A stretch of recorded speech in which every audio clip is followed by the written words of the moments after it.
Ladies and gentlemen, welcome to the Kim Barrett Show. I am your host, Kim Barrett, and on today's episode, we have the amazing Miss Hanalei Swan joining us. Six-figure fashion designer, inspirational speaker, surfer, artist, all at the age of 14. All because she was asked the question, what do you want to be now? When she was young, rather than what do you want to be in the future?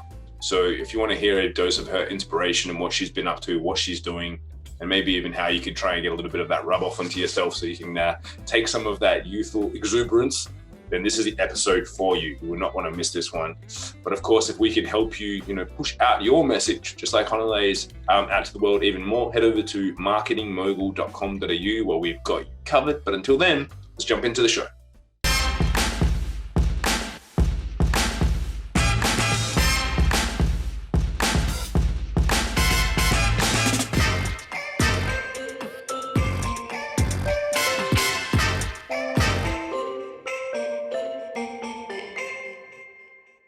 Hanalei, thank you so much for joining me today. Really appreciate you making the time. Yeah, of course. Thank you so much. So happy to be here. Great to have you. Now, I have to ask this question a little bit differently because normally I say to someone, if the first question is like, if I met you at a party and we were having a wine together and then I asked you what you do, but I can't ask you that question because you're underage, you can't be drinking. So if I met you at a party and we were having an orange juice together and I said to you, Hanalei, what is it that you actually do? What's your go-to answer? So what I do is I'm Hanalei Swan. I'm the creator of an eco-friendly fashion brand that uses sustainable materials and has eco-friendly and earth-conscious values. I'm an artist, fashion designer, inspirational speaker, and author. And my goal is to inspire the next generation to continue doing what they love so then they can live the best life. And obviously, being that you do all those things, you're probably 47 years old, or how old are you? I'm 14. 14. All right. So, guys, if anyone's listening to this podcast, 14-year-old just out there killing it. But how long have you been doing this for? Because I think a lot of people might be like, oh, maybe she's, started doing this in the last year or something. Like, how long has this been building for you? Originally, so a little background on my life. I've been traveling ever since I've been 1 year old. Since I was basically born, I've been on a plane. I have been able to fly and travel to over 57 countries and 6 continents. And it was all because my family and my parents, we went bankrupt and we decided if we're going to do anything in life, why not live the best life we can? And so we've been traveling ever since. My parents have been entrepreneurs and they have always strived to do what they love now and never wait for the future because we're never guaranteed another day on this planet. So when I was about 7 years old, instead of getting asked, what do I want to be when I grow up? I got asked, what do I want to be now? And that was a really important question for me because even as young as 7, it was able to inspire me and get my mind moving into thinking of like, okay, what can I do? Like really thinking about the possibilities that I can do anything. And so that's originally where the first thought started. And a few years later, I decided to start taking action on my dreams. My parents always supported me in wherever I wanted to go. And they're like, okay, if you want to create something, if you want to make something, let's support you, let's guide you, but we want you to make the decisions and the call will just help you grow and learn. And so that's how I've always been brought up. And so after I got asked the question of what do I want to be now, a few minutes later, I'm like, hey, can I have $20? And so I bought threads, needles, fabric, and I started sewing little keychains to like kickstart my dreams and to kind of use that as like some money to start my own brand, which later down the line I would decide I wanted to do fashion and I wanted to create artwork and make it wearable and also incorporate eco-friendly values into that so we can help the world with that. And actually, Kim, you were one of the first people I sold my keychains to. I remember you got the original one. So I would say that you've definitely helped me. One of the biggest supporters I have. I've got all my stock. I've got my Hanalei originals just hanging on to them. So when once you get over the age of 20, I'm sure they're going to be worth like $1 million or something. So I've just got them. Yeah, I've got them sitting up there. But now I want to ask Hanalei as well, because some people here and they're like, oh, cool, young girl, she's doing these things. She says she has a fashion brand. I'm sure she's probably making a few little things, and maybe she's made like $100, but like the things that you have gone down and actually approached, like they have been quite financially viable to the tune of like over 6 figures in sales, right, for your fashion brand. Yeah. So which I think is pretty cool, because obviously I know sometimes you're pretty similar to me, where it's like, I don't want to say like how amazing all my stuff is. You're like, I'm just kind of chilling. But like for people hearing that, I think it can be a bit of inspiration, especially if they listen and share this podcast with their children, to show them some of the stuff of what's possible. But I do want to ask, being that you're a inspirational speaker, you were just featured in a book with 22 other amazing women gone wild. You have the fashion brand, you're out there surfing every day, doing all this stuff. How do you manage having a life as a kid in and amongst all of those other things? You go to, like, when COVID wasn't a thing, you were like literally at the back of the room of every business mastermind that I went to, learning and speaking, and like I try and become on stage and be cool, and Hanalei comes and rocks that before you. It's pretty hard to follow. How do you manage all of those things and that like actually still get to be a kid as well as do all that amazing stuff? Yeah, for a while it was actually really hard to figure out. I didn't know how to answer that question for the longest time. As I've grown up, it's everywhere I've went and everywhere we've gone, it's always just been in flow, and everything was constantly changing, new things coming about. And so I just learned to have to get used to everything changing around me constantly, changing at different events, changing in homes, changing in places around the world. And I would definitely say that they're some of the best experiences I've ever had in my life. It's literally been my life. But it's also been something that is hard to deal with at times, because as I've gotten older, I've wanted to be with friends, or I've wanted to kind of settle down. When I was younger, everything was so fast paced, and I didn't really have anything that I was like connected to or wanted to sit anywhere. It was just like everywhere. The world is my oyster. I can go anywhere. But as like I grew up and continued, everything started to become stressful in different ways, or just some things started to fall into place where I'm like, okay, I want to do something that makes me happy right now. And I want to be able to like take some time to actually chill and relax and like surf and like enjoy a little bit of my everyday life. So since COVID has happened, it's actually been something that has been amazing, because I've been able to have so much more time with my friends and kind of take a step back to work on personal projects that really inspire me. Like I'm writing a book right now for school, basically, and I'm like creating an entirely new collection, and it's taking everything by little steps and just learning to slowly feed that into my life and find that balance. Because in life, balance can be something that is so difficult and really hard to achieve. So learning to balance your work life, especially as a teenager, and your social life, and just life that you have on the internet and life you have in like the reality, it's learning to balance that, and it's taking that slow time to actually find out what makes me happy and do that. So, yeah. Awesome. I love that. Very, very experienced wisdom from a 14-year-old for all the adults listening. So I've got to ask, just purely out of curiosity, being that you are a designer, artist, I can see some of the art in the background there. So if you guys are only listening, make sure you jump on it and watch the video as well. You can see some of Hanalei's stuff back there. And being that your parents are so big in the online space, being, on the internet since it began, have you gone down and experienced and looked at NFTs for your art, just purely out of curiosity, because I've been very interested in that space. Have you done any exploring in that realm at all? Yeah, I have. I have 3 of my pieces on Rarible right now, and I'm slowly starting to put more of my art on NFTs. I haven't looked into it recently because it hasn't been my main focus. I have some of my pieces up there.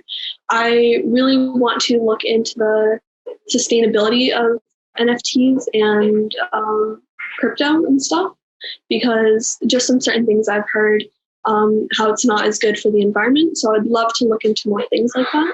I do have some of my pieces up there. I just want to make sure I can do more research when I'm like really diving into something. I can surround myself in a topic for like months on end, but it's only when I feel inspiration towards it.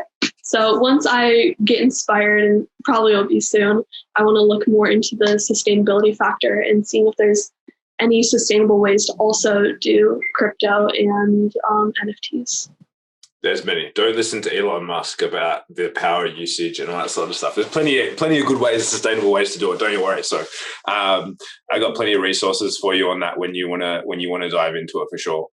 And I also want to ask, what's like, obviously art is a big passion of yours. So what drew you towards the fashion side? Because obviously fashion is a pretty big industry to approach. And because as well, sustainable fashion is probably completely against what most people think, especially being that you're in Bali. I would probably say it's probably an easy and a hard place, because a lot of people go to Bali and they're like, cool, I'm going to get my 50-cent bintang singlet and my, $1 board shorts. How did you approach that? And like, what was it that attracted you to that the most? Yeah, so originally how I got into fashion was I've always been an artist. Like everywhere I've gone since I've been like really young, I've always had my sketchbook and pencil with me no matter what. I've always been doodling. And originally when I got asked, what do I want to be now? And like, what do I want to do now? Originally, first things that came to mind was like artist, photography, doing something creative. And when I found fashion, I viewed it and I saw it as something where I could bring my paintings and bring my characters to life. I could make the people that I drew real with my clothing. And so that's something that really inspired me.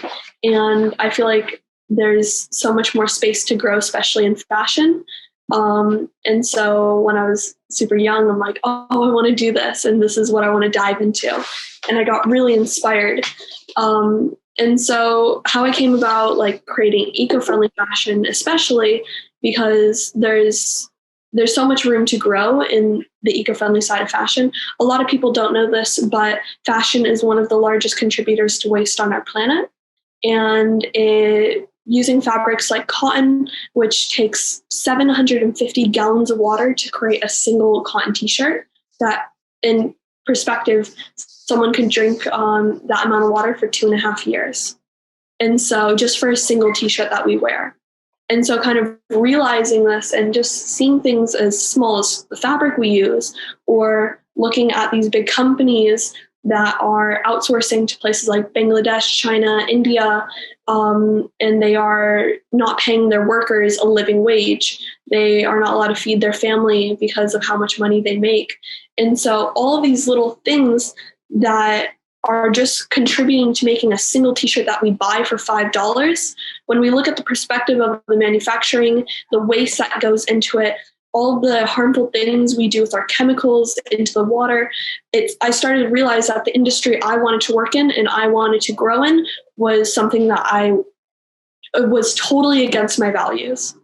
And I decided, instead of just leaving fashion, ignoring it, I decided to start making eco-friendly fashion, slow fashion, sustainable fashion that uses eco-friendly materials like modal, which is one of our leading fabrics in sustainability, that uses half the amount of water that cotton uses, but it recycles its chemicals, and like bamboo, which you probably have heard of, which barely takes any water to create, to grow the bamboo plants. And so then paying my workers a fair living wage, making sure that they can feed their families, that they can have food every single day.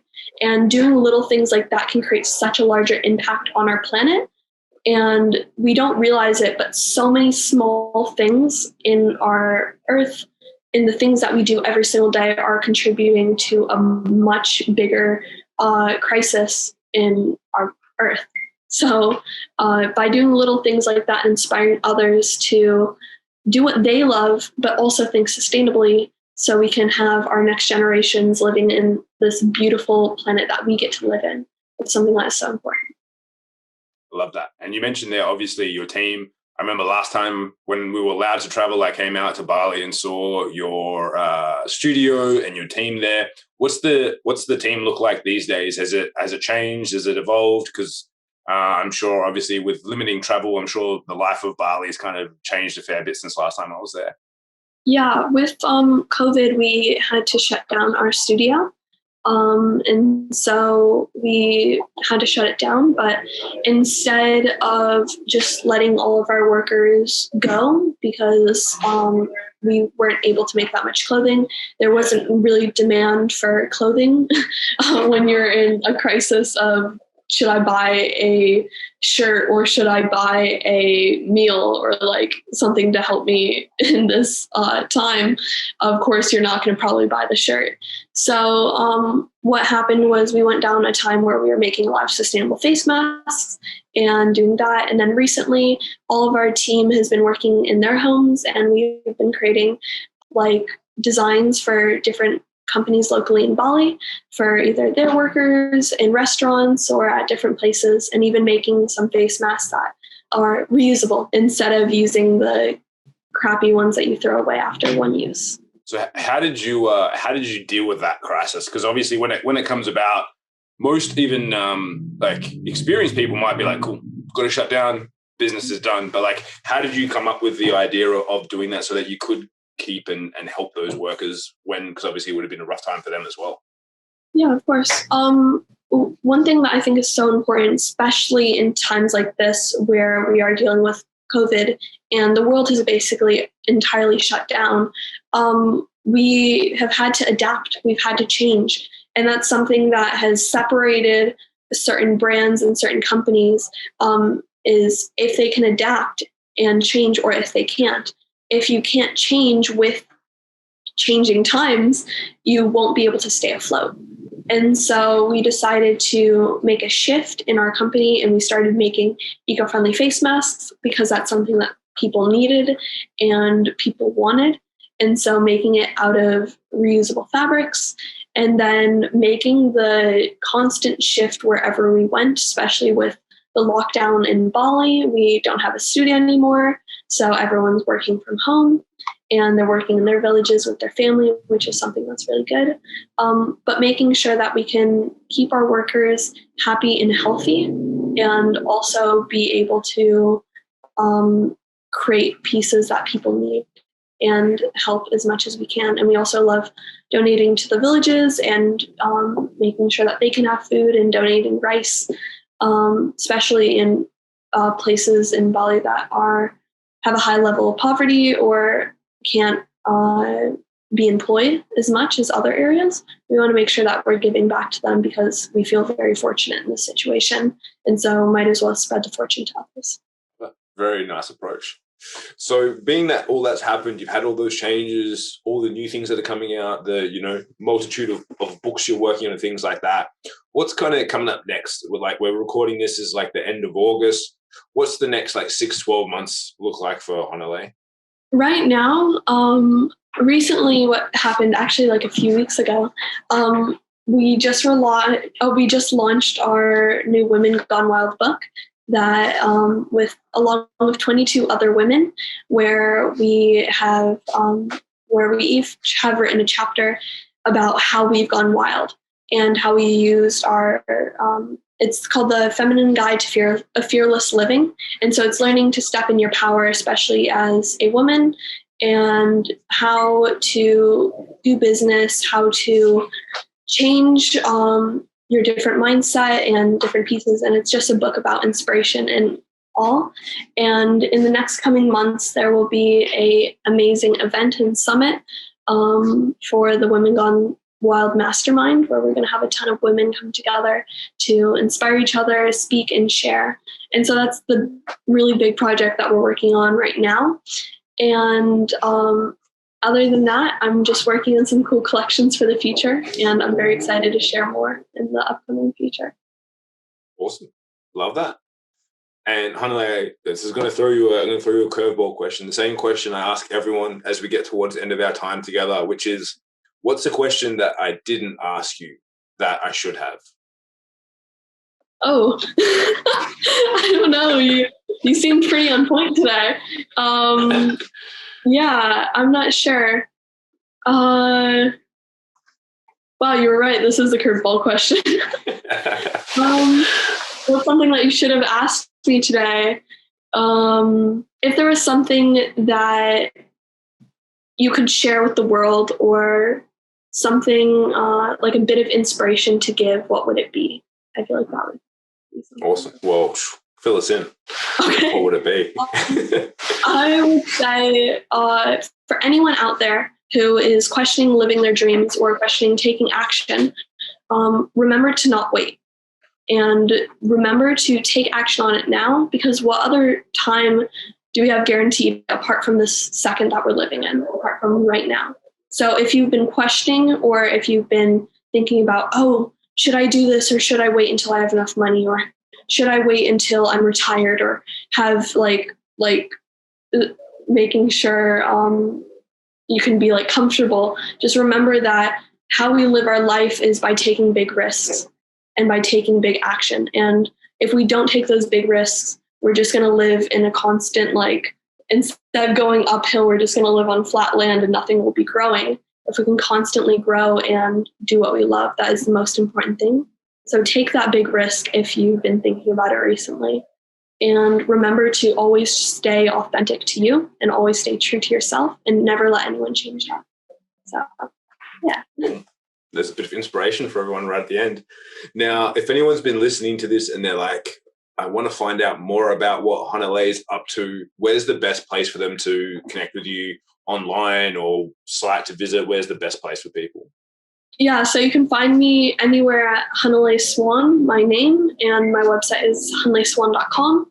If you want to learn more about me, it's Hanalei and Swan like the bird. So you can find hanaleiswan.com or anywhere online that you want to find. Beautiful. There we go, guys. So if you're listening to this as well, and maybe you have a younger person you want to share this with for some inspiration, please do. An older person you want to share this with for some inspiration, please do that as well, because I think it's really interesting to hear a viewpoint from Hanalei, being that, you know, even most business owners and entrepreneurs, she's probably spent more time inside businesses and listening to inspiration, motivation than probably anyone else, because she's been doing it since she's been one.